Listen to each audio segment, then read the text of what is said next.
এখনো ঢোকেনি নারকেল বেগম, ঢুকুক, দাঁড়াও।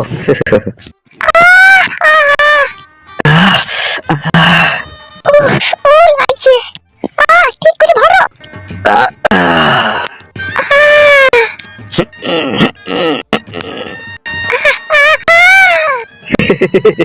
আরাম হয়েছে তো?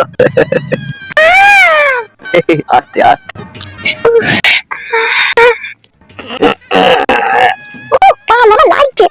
এই তো একটু একটু যা।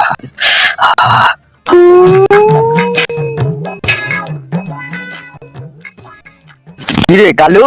হ্যাঁ বললো বড় ভাই। বলছি কেউ এসেছিল নাকি আমার খোঁজে? না না, কেউ আসেনি। হ্যাঁ নারকেল বেগম বলো। যেটা বলেছি সেটা যেন মনে থাকে তোমার। কিসের চিন্তা নারকেল বেগম, আমি আছি তো। সেইটা নয় গো, সেইটা নয়, তুমি যেটা বুঝছো। কি খুলে বলো তো তুমি। সাথে যে আমার মধুর ভালোবাসার সম্পর্ক, আমার মন বলছে এটা আমার জামাই মনে হয় বুঝতে পারছে। তাই নাকি নারকেল বেগম? আমার তো সেরকমই মনে হচ্ছে। ঠিক আছে, তুমি কোনো টেনশন করো না তো, আমি ওকে একবার দেখা পেলে এই বিষয়টা নিয়ে ওকে একটু শেখে দেবো হালকা পাতলা করে।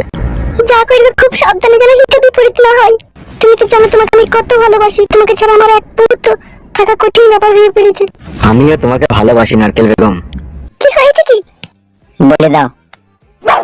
জানো নারকেল বেগম, গত এই 4-5 দিন থেকে আমার বাড়িতে অশান্তি ঝগড়া চলছে।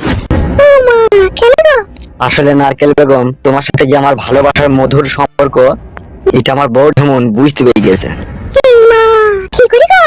কি করে বুঝলে গো? কে বললো? ঘাবড়াইছো কেন তুমি? ও বুঝতে পারলে এবার তুমি আমার আছো, আমারই থাকবা। যে যা বুঝছি তাকে তা বুঝতে দাও, আমি কাউকে ভয় করি না। অসুবিধা হবে না তো? ওসব নিয়ে কোনো চাপ নাই। দেখো তোমার অশান্তির কথা শুনে তো আমার বুকের ভিতর দরম দরম করছে গো।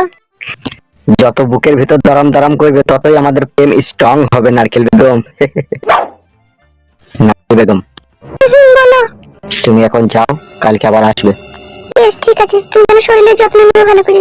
হ্যাঁ হ্যাঁ লোবো, তুমি এখন যাও। আচ্ছা ঠিক আছে, আমি চললাম।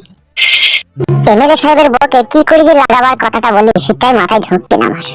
বলতে তো হবে, আমাকে না বলে উপায় নাই। ওর জন্য তো মনটা খাবলা খাবি করছে। মানছি না মনের ভিতরে। পক করে জড়ি ধরে চক্করে ভরে দেবো, চক্করে ভরে দেবো, টক করে পড়ে যাবে, গানটা আসান হয়ে যাবে। আলদারে যদি পায় না ফাঁকা, লাভেতে চুমু খাবো চক্কাম করে। কি ভাবছি কি তখন থেকে? ওকে আমার কথা ভাবছি নাকি? ছেলেরা মাগি, আমি কি তোমার চোখের বালি নাকি? আমাকে দেখতে পাচ্ছ না? আমি তো তোমার বউ। বালের বউ তো আমার। হ্যাঁ গো, আমি কথা বললেই তুমি চলে যাও। আমি তো তোমার স্ত্রী। তুমি কি আমাকে একটুকু ভালোবাসো না? তুমি কি আমাকে মন থেকে পুরোপুরি ভাবে ঘৃণা করে দিয়েছো? আমি জানি না বাবা। আমরা কি করি? ছোট মাগিকে তো মনে প্রাণে ভালোবাসো, আর আমার জন্য তো তোমার মনের ভিতরে শুধু ঘৃণার পাহাড় জমে গিয়েছে। আমার তোর উপর পরীক্ষা নয়, এ পরীক্ষা তোর মায়ের উপর হয়েছে। কেন মাকে এখানে দোষী করছো? কেন মাকে এর ভিতরে টেনে আনছো? জিজ্ঞেস কর না। তোর মা যা হারালে, তোর মাই তোর কপালটাকে পুরাইলো। কেন মাকে দোষী করছো? মা কি করলো? তোর মা মাগেই যত ঝগড়া অশান্তি লাগাবার গোড়া।